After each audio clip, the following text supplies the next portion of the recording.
अस्सलामुअलैकुम। पूरी बुक में से जो मोस्ट इंपॉर्टेंट चैप्टर्स है ना, उनमें से एक चैप्टर है ये ट्रिग्नोमेट्री वाला, चैप्टर नंबर 6 है।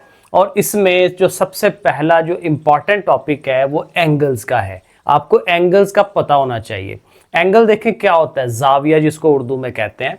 तो एंगल बनता है दो शुआओं से, दो रेज से। ये देखें, ये एक शुआ जा रही है। रे या शुआ वो होती है जिसकी एक तरफ से कोई वो तीर का निशान नहीं होता, दूसरी तरफ होता है, तो एक ही साइड पे होता है बस। ठीक है। और दूसरी बात यह है कि एंगल कब बनता है, जब वो उनका कॉमन पॉइंट स्टार्टिंग वाला एक ही होता है।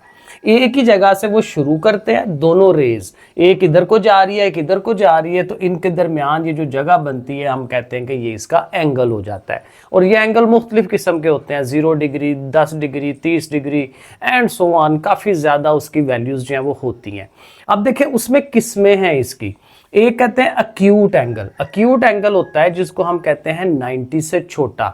90 डिग्री से कम एंगल होगा तो हम उसको अक्यूट कहते हैं। उर्दू में इसको हम कहते हैं हादा जाविया, ऐसे इसको लिखा जाता है, हादा जाविया। ठीक है, इस तरह से।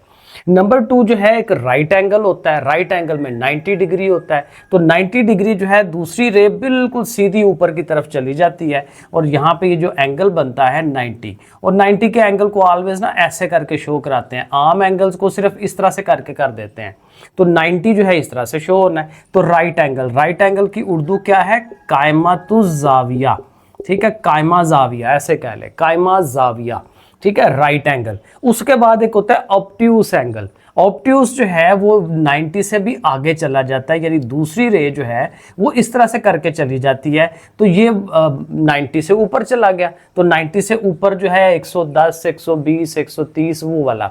तो और 90 से ऊपर लेकिन 80, 180 से नीचे, 180 और 90 के दरमियान एंगल होता है, तो उसको हम ऑब्ट्यूस एंगल कहते हैं। और इसकी उर्दू बनती है मुनफरजा, मुनफरजा जाविया। ठीक है, इसको इस तरह से उर्दू में कहते हैं, मुनफरजा जाविया, ये याद रखना है। उसके बाद एक स्ट्रेट एंगल होता है। स्ट्रेट एंगल ये है कि जैसे हमारी ओरिजिनल रे इस तरफ को जा रही है, तो जो दूसरी रे है वो इस साइड पे आ जाए, बिल्कुल उसी की सीध में आ जाए, तो इसको हम कहते हैं कि ये एग्जैक्टली 180 डिग्री का हो गया, तो इसको स्ट्रेट लाइन कहते हैं। इसकी जरा उर्दू देखिएगा कि उसकी उर्दू क्या बनती है, शायद रासी कहते हैं, अब आप देखिएगा किताब के अंदर। और उसके बाद एक होता है रिफ्लेक्स एंगल। रिफ्लेक्स एंगल जो है वो 180 से भी आगे चला जाता है। 180 से आगे, और कहाँ तक लिमिट है इसकी, 360 तक। 360 से लेके 180 के दरमियान एंगल होता है, तो उसको हम क्या कहते हैं, रिफ्लेक्स एंगल। और रिफ्लेक्स एंगल के लिए आपकी जो दूसरी रे है, अब वो 180 से भी आगे जानी है तो वो इधर को चली जाती है, फॉर एग्जांपल इधर को भी आ सकती है, तो ये 180 से जो बड़ा एंगल हो जाता है इसको हम रिफ्लेक्स एंगल भी कहते हैं। और इसकी उर्दू जो है ना ये थी मुनक्स जाविया इसको कहते हैं। और एंड पे एक होता है फुल रोटेशन। फुल रोटेशन ये है कि जहां से आपकी रे स्टार्ट हुई थी वहीं से घूम के रे वापस वहीं पे आ जाए, उसी के ऊपर आ जाए, तो ये पूरा एक जगह घूम के जब आप पहुंचते हैं तो ये 360 डिग्री पे आप पहुंच जाते हैं। तो ये कुछ एंगल्स जो है ना ये आपने याद रखने हैं।